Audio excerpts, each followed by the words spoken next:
As I said, everything started when I heard her voice, and her voice is so powerful. And this little girl had a voice, but nobody wanted to hear it. She was saying, "Come and get me," and those who, came, they were bombarded. So there is something about her voice, her real voice, and about this document that goes beyond her person. Esta é Kauter Ben Hania, a realizadora tunisina do filme A Voz de Hind Rajab. Tu entrevistaste-a, Vasco. Este filme estreia esta semana e está candidato ao Oscar de melhor filme internacional. É um filme que esteve no Festival de Veneza, em setembro do ano passado, onde criou uma expectativa, sentimentos mistos de desconfiança, pela forma como se apropria de um acontecimento de 2024, quando uma família saía de Gaza, do norte de Gaza, no automóvel, na sua viatura, e foram bombardeados por um tanque israelita.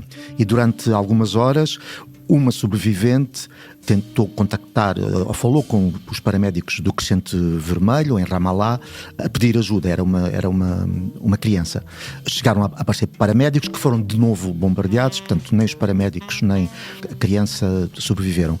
Mas existe na net a voz da criança a pedir ajuda. A partir do momento em que foi anunciado que uma realizadora iria fazer um filme sobre o acontecimento e iria usar o verdadeiro documento, isso criou uma expectativa e até um choque perante uma possibilidade, digamos, de indecência sobre aquilo que deve ou não deve ser usado num filme, numa ficção, que é o caso. Exato, portanto este filme não é um documentário, usa uma voz real de uma criança de 6 anos que está a pedir ajuda, e a questão aqui é se até que ponto é que é legítimo ou não legítimo. Isto levanta uma série de questões interessantes. E estamos no escuro. Estamos no escuro. Vamos falar sobre cinema? Vamos falar sobre cinema e sobre outras coisas. Eu sou o Vasco Câmara. Eu sou a Alexandra Prado Coelho. Este é o Escuro, um podcast do Público. A música do nosso genérico é do Rodrigo Amado. Vamos então discutir a voz de Hind Rajab. Pois é verdade, A Voz de Hind Rajab não é propriamente um docudrama, ou seja, ela não reconstitui todos os eventos, ela coloca a câmara no Crescente Vermelho, nesse grupo, nessa espécie de call center que recebe a chamada da criança, e portanto tem uma série de atores a fazerem os papéis dos paramédicos e a ouvirem a voz que telefona a pedir ajuda. Portanto, todo o filme se passa nesse ambiente fechado, ou seja, não há imagens de bombas, de explosões, de tiros, nada. Aliás, ouve-se os ruídos através, dos bombardeamentos através do som, mas é a interação, se é que é possível dizer, entre os atores e aquele som. Ora, e é isso que gerou, mas penso que mesmo antes do filme ser visto, porque isso correspondia, era uma espécie quase de... era óbvio, ou só podia ser óbvio, uma espécie de indecência nesta mistura de atores que estão a simular emoções e que, portanto, ao fim do dia fazem o seu trabalho, regressam às suas casas, e uma voz que não simulava nada, que pedia ajuda e que estava, obviamente, na fronteira com a morte. E, portanto, e que essa junção seria proibida, aliás, decorrendo até aquilo que o cinema herdou, essa espécie de dogma que o cinema herdou depois do Holocausto. As conversas... O que é que se pode e o que é que não se pode mostrar? Exatamente. O que é decente mostrar? Mas aí, aparentemente, nesse debate estabelece uma distinção entre o que é um documentário, e num documentário seria legítimo usar imagens reais e mostrar o sofrimento, enfim, e numa ficção não. Portanto, aqui parece que a pedra de toque da conversa tem a ver com a mistura entre ficção e real. É isso que incomoda? Sim, é a natureza, digamos, dos dois materiais, não é? Um material era um material de vida ou de morte, e o outro é um material de ficção, de simulação, de jogo, e que essa mistura seria, digamos, indecente. A realizadora, primeiro, há a maneira como ela se defende, e depois há aquilo que ela realmente faz no filme. E em relação àquilo que ela se defende, ela tem uma justificação, quanto a mim, bastante sólida. Ela diz que os críticos do seu gesto propõem porque é que ela, em vez de usar a voz, verdadeira voz, que aliás é uma voz que está à solta, digamos assim, na net, não é? Porque o Crescente Vermelho partilhou aquela voz, até numa tentativa de fazer aquela voz chegar aos próprios soldados israelitas. Sim, eles partilharam no exato momento em que as coisas estavam a acontecer, não foi posteriormente, foi na altura para tentar desbloquear a situação. Portanto, a partir do momento toda a gente pôde ouvi-la, a própria realizadora ouviu-a num aeroporto em Los Angeles, enquanto estava pelo seu voo. Portanto, a voz existe. Mas o que ela diz é que as pessoas que a criticam propõem porque é que em vez de utilizar a voz ela não utilizou uma atriz, uma criança, e ela diz, mas isso para mim é que seria indecente estar, digamos, a filmar, se calhar até mesmo em Gaza, no sítio onde as coisas aconteceram, com uma criança, e até imagens do automóvel, até que quem lhe dissesse, mas não havia sequer, não há no filme, não há imagens de guerra, não há guerra, e ela diz, mas eu não quis isso, eu não quis documentar, fazer um docudrama, portanto, para ela isso é que seria indecente. Eu acho que isso até dá uma força maior ao filme, ou seja, esse espaço fechado, concentrado na reação dos paramédicos e na voz, não é? Acho que isso dá mais força do que propriamente uma reconstituição.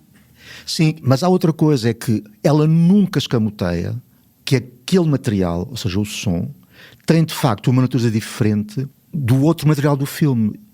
Um espectador que vê o filme, sempre que surge a voz da criança, no ecrã isto aparece sinalizado. Ou seja, aquela velha questão de que o cinema é uma espécie de suspensão da descrença, a realizadora nunca quer que o espectador mergulhe numa espécie de mundo da ficção que o proteja. Está muito claro que aquela voz é um outro tipo de material, não é o mesmo material dos atores. E mais, há momentos em que os atores param a sua própria representação para ouvir a voz, até porque, na verdade, eles ouviram pela primeira vez a voz enquanto estavam a filmar. Portanto, toda a argumentação, que ainda é a mesma argumentação hoje dos anos 60 e que foi reforçada depois por Claude Lanzmann, os anos 60, estou a falar dos críticos dos Cahiers du Cinéma que formularam a célebre o travelling, que é uma questão de moral, no fundo, os limites, colocar uma série de dogmas que o cinema tinha de respeitar. Isso depois, nos anos 80, com a série do Claude Lanzmann sobre o Holocausto, o Shoah, foi novamente reforçado, porque o Claude Lanzmann andou 10 a 11 anos a falar com as sobreviventes do Holocausto, sem nunca usar, nesse filme que tem cerca de 9 horas, sem nunca usar material de arquivo, porque ele achava que isso também banalizava, trivializava algo que o horror, e portanto, que esse horror não poderia ser documentado como ficção. Portanto, tudo isso foi reforçado nessa altura. Mas nem sequer, eu perco-me um pouco neste debate por causa dessa fronteira entre ficção e documentário, não é? O Shoah não é uma ficção, não é? Qual é aqui o obsceno que tem este contacto com a ficção, como se a ficção fosse uma coisa só do domínio do entretenimento lúdico, do jogo e do prazer? Não é necessariamente. A ficção pode ser usada, como tu dizes tantas vezes, para nos perturbar, para nos levar ao cinema e sentirmos de lá confrontados com... Mas podia... Eu acho que a maior parte das críticas aconteceram com uma espécie de... Não eram críticas ao filme, era uma espécie de apreensões antes do filme. É a ideia de que essa voz podia obedecer a um princípio de espetacularização do filme. Não é? A ideia de um docudrama televisivo em que toda a gente está a interpretar personagens no seu lugar seguro, e depois tens no meio a voz de alguém que morreu e que... Mas o que me parece é que o que preside aqui à intenção da realizadora é uma questão mais de eficácia do que outra coisa. Ou seja, este debate teórico sobre essas fronteiras parece aqui quase um bocadinho, enfim, como se costuma dizer, problemas do primeiro mundo, quando o que era urgente, não é, na perspectiva dela, é chamar a atenção para a situação da forma mais eficaz possível. E se isso leva a esta mistura entre realidade e ficção, então... Sim, mas às vezes a eficácia colide com a ética. Não é? Ou seja, é nesse sentido. Eu continuo a dizer que acho que a maior parte das apreensões aconteceram antes do filme. A ideia de que alguém pode utilizar aquele material tão delicado como princípio de uma espetacularização para tentar sacar o máximo possível de efeito na sala de cinema aos espectadores. Era essa a apreensão. Ora, o que eu acho que ela não faz isso de todo. eu tenho alguns problemas com o filme, mas não é por aí. Acho que ela não faz isso porque ela sinaliza, ela está permanentemente a recusar qualquer efeito de espetacularização. Mas, na própria relação com os atores, ela nunca deixa de mostrar estes são atores. Ou seja, ela nunca mergulha o espectador naquela espécie de mundo fechado e perfeito que é o mundo do docudrama, em que as pessoas veem o filme, choram, riem e depois saem da sala de cinema e está o espetáculo encerrado. Ela nunca faz isso. Portanto, ela sinaliza permanentemente a própria construção. O espectador está sempre ciente de que aquilo é uma construção, que aqueles atores são sobretudo atores, não são as personagens. Mas deixa-me perguntar-te então uma coisa. Tu, enquanto espectador do filme, para ti faz diferença que aquela voz seja a voz real da criança ou não? Claro que faz. Claro que faz, claro que faz. O filme é muito mais forte assim. Eu não sei o que é que seria uma outra voz. Aliás, o que me parece é que se ela não usasse a voz da criança, ela não poderia só usar uma voz.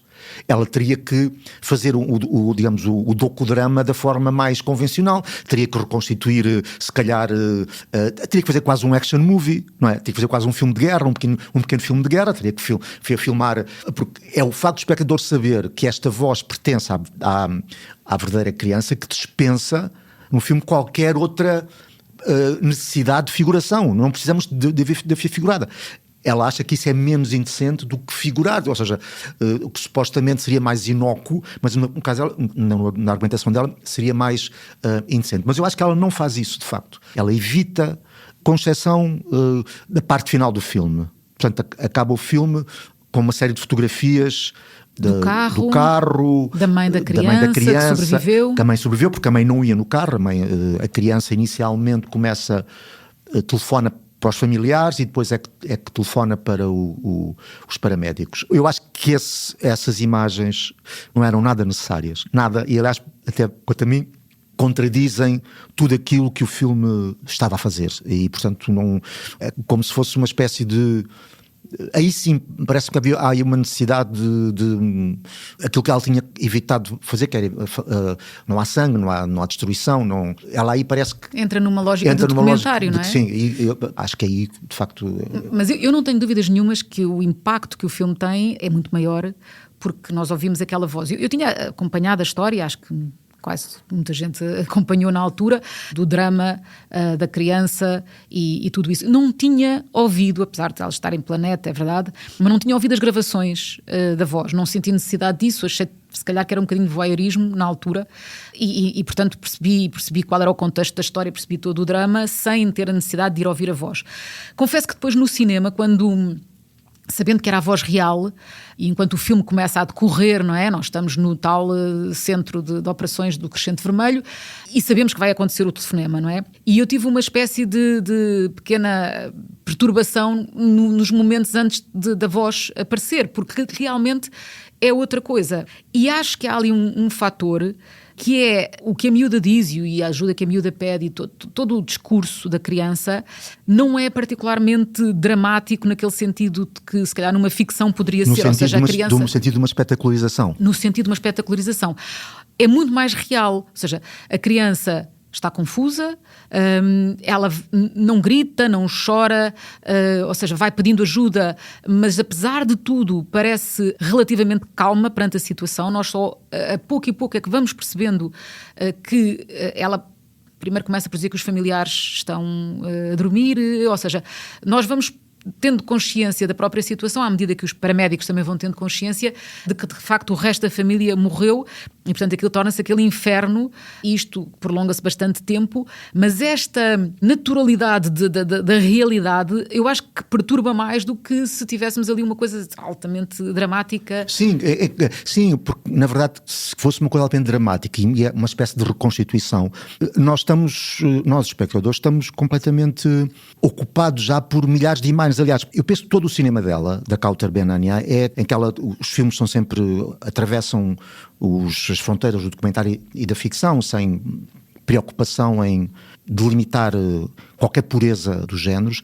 Acho que vêm de uma consciência de que as imagens hoje são tão múltiplas e dizem-nos coisas tão contraditórias que, segundo ela, aquilo que nos anos 60 e depois nos anos 80 foi definido e certificado como um dogma das imagens. Hoje, para ela, já não faz sentido, porque essa ideia da imagem como... Imagens não são inocentes. E o espectador já está vacinado em relação... Sim, eu acho que não é tanto uma questão de não serem inocentes. Elas nunca foram inocentes, não é?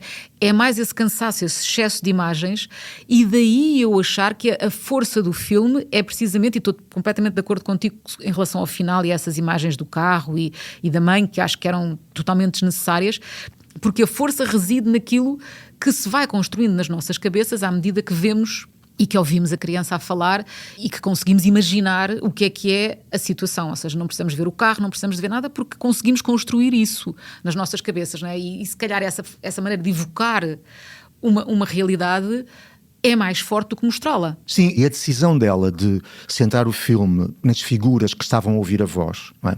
De uma certa maneira, essas figuras sinto-as como uma espécie de elos de transmissão para nós, espectadores, sejamos palestinianos ou não.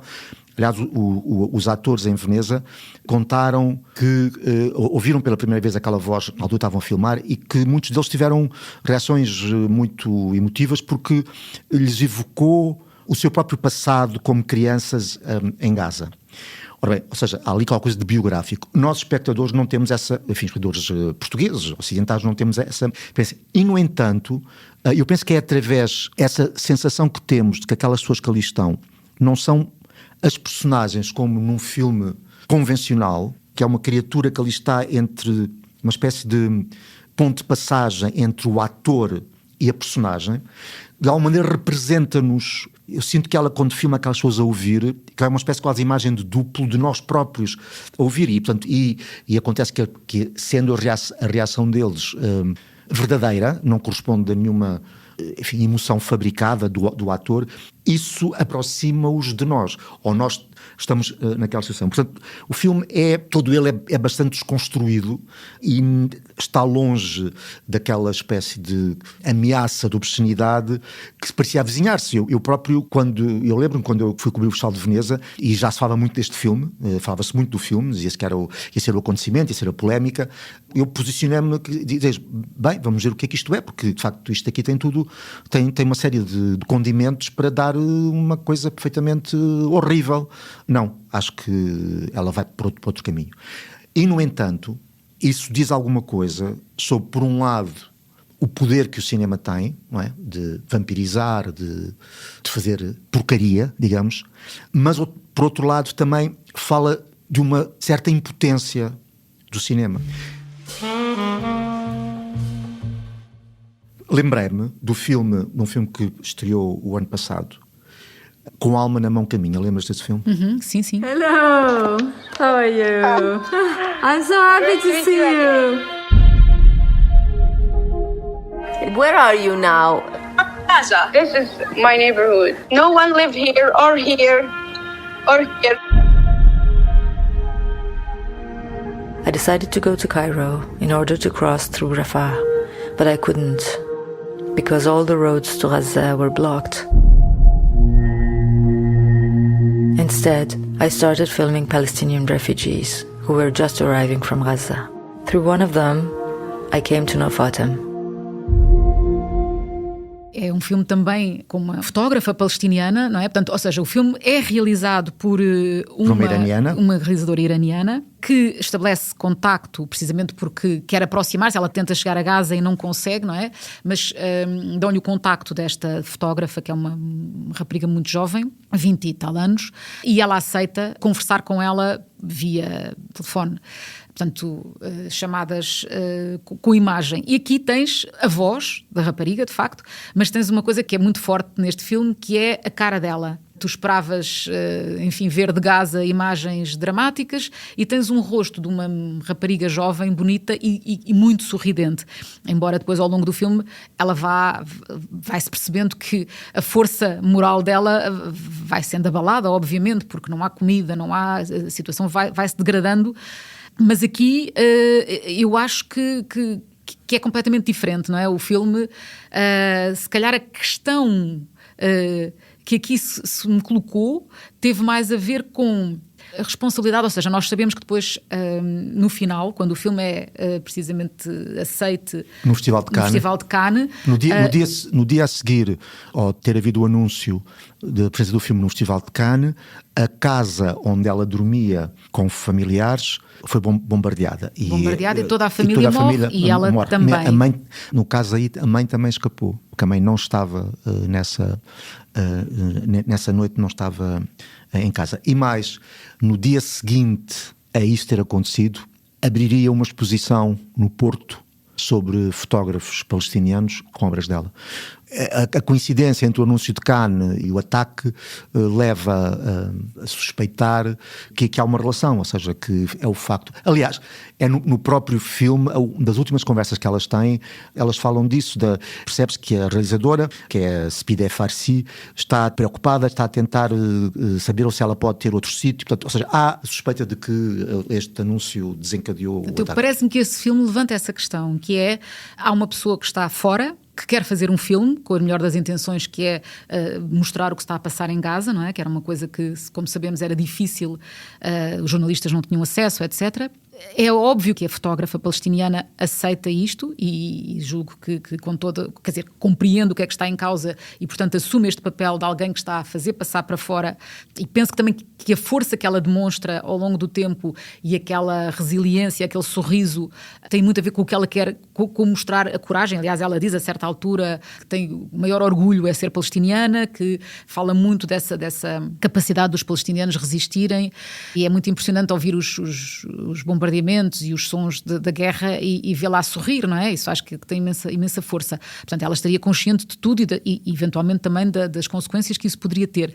Mas ao mesmo tempo há este desconforto, não é? Que é perceber que isto levou ao fim trágico dela e da família. Sim, ou seja, há uma própria amargura nisto, e eu acho que por acaso também falei com esta realizadora e acho que essa amargura está nela. Talvez tenha sido por causa do cinema que ela perdeu a vida. Mas independentemente disso, e o que acho que é bastante perturbante no filme, e que eu acho que é ao mesmo tempo muito interessante, falaste no rosto dela, que sempre sorridente, o rosto e as cores sempre muito fortes da roupa dela, que, portanto, que se me pensar no filme, a minha memória é as cores, naquelas cores verde, azul, com a cabeça sempre coberta, e é um rosto que progressivamente se vai deteriorando, ou seja, aquela alegria inicial vai dando lugar a cansaço, e depois vamos perceber nas entrelinhas que há problemas de alimentação, que não há comida, não há fruta, portanto, mas isso... é muito bonito, desculpa interromper-te, mas é muito bonita a resistência. Eu lembro-me também, eu penso que foi na Bósnia, na guerra, no cerco de Sarajevo, eu lembro-me de ler coisas sobre a forma como as mulheres faziam questão de se arranjar, de se pintar, de pôr batom, de sair como um desafio, não é? Uma forma de desafiar e de mostrar a força, não é? Essa ideia de manter... E isso acho que neste filme é muito forte da parte dela, que é, ela preocupa-se pela maneira como aparece, ela ajeita o lenço, ela está... Porque percebe a importância de passar essa imagem de coragem. Sim, isso é verdade. Mas eu acho que o que é mais do que subreptício no filme é a maneira como o estatuto delas as duas, ou seja, a realizadora e a mulher filmada, se vai progressivamente separando e evidenciando as diferenças. Ou seja, inicialmente há quase como uma espécie de empatia que é forçada pela própria realizadora, que diz: nós as duas somos fruto de países em guerra, Sim, a realizadora fugiu do Irão, foi presa, ela e a família, e depois ela foi libertada, mas perdeu todos os seus direitos civis e, portanto, para conseguir estudar teve que sair para a Europa. Mas ela começa por dizer precisamente isto, é que nós as duas somos produto de países em guerra e de uma certa maneira confinadas a um lugar. Tu estás aí em Gaza e não podes sair de Gaza, eu estou aqui no Ocidente, não posso regressar ao Irão. Mas não só o que se vai evidenciando não é o que as aproxima, mas é o que as afasta completamente. Porque estas conversas são mantidas enquanto a realizadora vai viajando pela Europa, porque está a promover o seu trabalho, os seus filmes. Portanto, e o facto de teres ali alguém, digamos, cercado, não é? torna-se tremendo, porque a própria condição que aquilo é feito, ela, Fátima Assuna, tem que encontrar sítios em Gaza onde haja internet, não é? Tem que ir à casa de uma amiga, ao terraço, para conseguir... E isso enquanto a realizadora vai, obviamente, está no Ocidente na sua vida. Sim, e vai mostrando detalhes como abrir a porta ao gato porque o gato quer entrar, Exato. Portanto, uma normalidade. Sim. Mas há uma outra coisa, é que às tantas, quando a realizadora refere precisamente o que lhe aconteceu no Irão, não é? Quando era mais nova, a pergunta, a genuína, a ignorância da Fátima Assuna, a pergunta, mas no Irão, mas porquê? O que é que aconteceu? Ou seja, o que aconteceu no Irão, o que se passa no Irão, não é evidente, que é evidente para nós, não é evidente para esta habitante de Gaza. Ou seja, o regime iraniano, ela não sabe o que é o regime iraniano, não sabe porque provavelmente não tem condições de o saber. Isso é tremendo, quer dizer, não há possibilidade, não é, de aproximar estes dois mundos. Sendo que, por outro lado, a Fátima Assuna está ligada ainda a um mundo religioso e a Spideh Farsi, realizadora, cortou com esse mundo. Portanto, é pungente para mim esta amizade de duas pessoas que nunca se viram, que tentam forjar uma aproximação. Não sei, se calhar há um instinto salvador na parte da realizadora, misturado com um complexo de culpa. Se calhar da parte da Fátima há uma necessidade de encontrar alguém que a salve. Mas tirando isso, elas são pessoas de mundos completamente opostos e que não se tocam. E é isso que eu acho, enfim, trágico, esta separação. Mas sabes que me fez lembrar uma coisa, quando eu trabalhava no Internacional, na secção Internacional, aqui no jornal, fiz uma vez uma reportagem, há muitos anos, na Turquia. E fui a Diyarbakir, que eram as zonas curdas que estavam a ser atacadas na altura. O exército turco estava a fazer operações e era complicado, a situação ali era complicada. E eu, através de uns contactos que consegui umas entrevistas com um grupo de homens que se dispuseram a falar comigo. E eu fui achando que, pronto, isto era uma situação um bocadinho complicada e não sei o que. Quando chego ao pé deles, pergunto, a minha primeira pergunta, e repara o irónico disto, foi: eu estou aqui a falar com vocês, eu corro algum risco? Ao que eles me puseram imediatamente no meu lugar, respondendo: não, você é uma jornalista ocidental, não corre risco nenhum. Nós é que estamos a correr um risco por falar consigo. E eu nunca mais me esqueci disto, não é? Foi uma lição que eu aprendi. E fiquei com ao mesmo tempo, isso porque falavas da realizadora, ao mesmo tempo com uma culpa e uma responsabilidade, quase a tentação de lhes dizer esse risco que vocês estão a correr, eu não sei se eu estou à altura, ou seja, eu vou escrever uma história num jornal português, eu não vou... A esperança que eles estavam a depositar em mim, naquele momento, era muito acima daquilo que eu lhes ia... Eu tinha consciência de que aquilo que eu lhes ia entregar seria muito menor, ou seja, a minha reportagem podia chegar a uma série de pessoas e eventualmente tocar algumas pessoas, mas não ia mudar a situação deles. E eles estavam a correr um risco para isto. Isto fez-me lembrar muito este episódio quando vi o filme. Eu não sei se isso tem alguma coisa a ver com aquele israelita que se juntou a um coletivo palestiniano para documentar o que estava a passar na Cisjordânia, naqueles aldeias da Cisjordânia que são invadidas periodicamente pelo exército e pelos colonos israelitas. Sabes o que eu estou a falar? Estás a falar do documentário No Other Land, que é realizado por como disseste, um coletivo palestiniano, mas os dois nomes mais, o Basel Adra, que é o palestiniano, e o Yuval Abraham, que é o israelita, que são também personagens, enfim, fazem parte do filme, porque a história de ambos cruza-se com todos estes episódios. O palestiniano vive nestas aldeias e o israelita é amigo dele e vai ter às aldeias e tenta ajudar. É que também é uma história de duas pessoas que se aproximaram e que, no entanto, tudo é diferente. O palestiniano, o Basel Adra, por exemplo, é formado em Direito, mas não pode exercer advocacia porque é palestiniano, não podia exercer. E, portanto, durante bastante tempo trabalhava em obras, nas obras. Por outro lado, o israelita recusou uma oferta, uma proposta do próprio governo de integrar os serviços, as forças especiais, os serviços secretos, portanto, em nome de uma militância em favor da causa palestiniana, o que certamente também o retirou do seu próprio mundo. Penso que ele deve viver numa espécie de limbo. Mas, portanto, esta relação de amizade ou proximidade que eles têm está sempre presente as diferenças. Aliás, isso aparece no filme, quer dizer, quando um deles diz os teus amigos ou os teus só para dizer que este filme ganhou um Oscar, este documentário ganhou o Oscar no ano passado, mas é verdade que o israelita está nesse tal limbo porque é obviamente atacado e enfim, confrontado muito com alguma veemência pelos soldados israelitas que o encontram ali do outro lado da barricada, mas também é confrontado pelos palestinianos, não pelo amigo dele, mas pelos outros, enfim, que vivem nas aldeias, e dizer: o que é que estás aqui a fazer? Foram os teus familiares, os teus amigos, os teus outros israelitas que vieram aqui destruir-nos as nossas casas.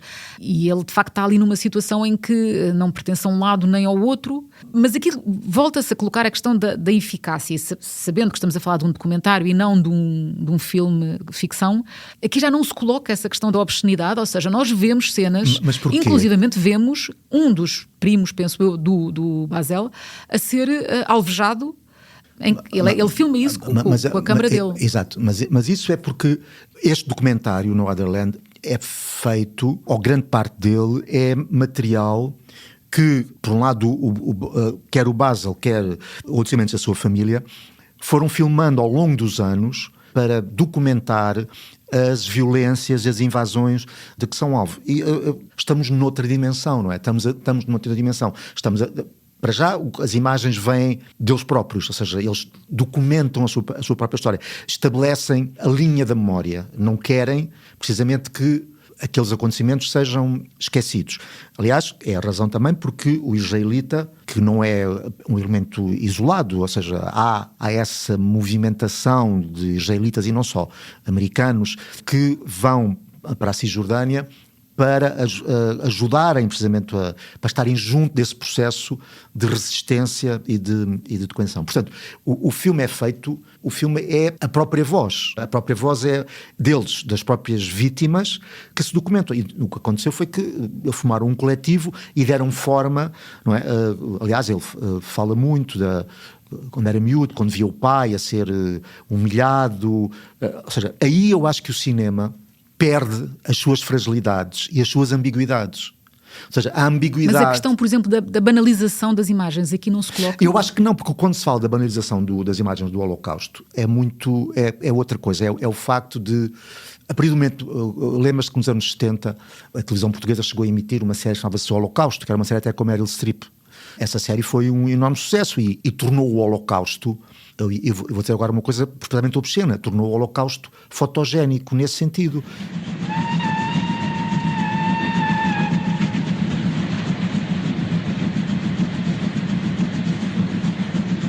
Out we came of these wagons.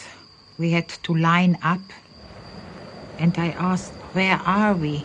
And he told me Auschwitz.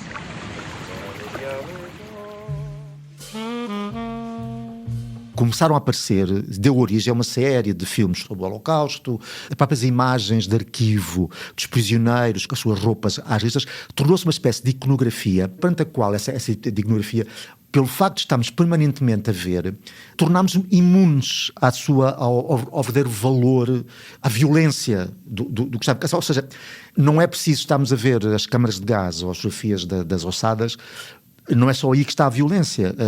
Aqueles que se preocupavam com a banalização do Holocausto era precisamente isso, é o facto de a ficção ter tornado o espectador imune e começaram-se, digamos, a delimitar uma série de dogmas. Olha, lembro-me que quando o Roberto Benigni fez A Vida é Bela, que é uma comédia passada dentro de um campo de concentração, houve quem se insurgisse como é que é possível fazer uma comédia com campo de concentração. Curiosamente, houve um antigo prisioneiro e um sobrevivente do campo, um escritor, Jorge Semprún, que se levantou a favor do filme, a dizer que ele achava que não, que achava que isso era uma maneira de continuar a memória, ou seja, brincar ou fantasiar naquele cenário era uma maneira de continuar a memória. Mas a voz dele não é unânime. Tanto que não é unânime que quando...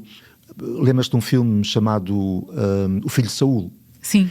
O realizador do Filho de Saul, o filme passou em Cannes, e antes de passar em Cannes, ele fez uma projeção privada para o Claude Lanzmann, que é o realizador do Shoah, queria ter da parte dele o aval de que ele não tinha cometido nenhuma indecência. E obviamente, o que é curioso... Mas temos que explicar o que é o filho de Saul. Portanto, a perspectiva é um Sonderkommando, não é? Um Sonderkommando, que é um prisioneiro judeu a quem é atribuído a tarefa de limpar os fornos crematórios no final, enfim, do trabalho feito. Eram prisioneiros que tinham rações ligeiramente melhores, sim, enfim, tinham ligeiros privilégios. Mas tinham uma vida suspensa, porque tinham melhores condições durante algum tempo, mas obviamente eram logo abatidos porque eles não podiam contar o que só eles tinham visto. E portanto o filme segue o olhar de um Sonderkommando, mas precisamente porque esse Sonderkommando quer passar o mais despercebido possível, é um tipo que escolheu não ver.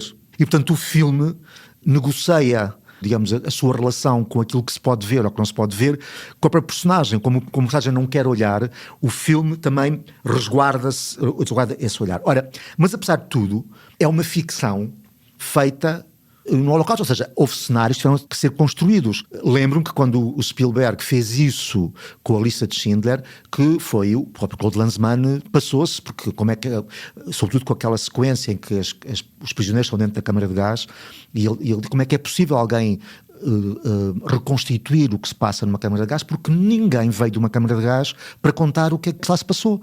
Já o Claude Lanzmann, neste filme, O Filho de Saul, ele achou que deu a sua aval. Isso era importante para o realizador, mas obviamente que o que se passa neste filme, apesar de tudo, já extravasa o dogma. Isto para dizer o quê? Porque o próprio dogma, em relação ao que serve ao seu filmado, se foi, digamos, acomodando e atualizando com o tempo.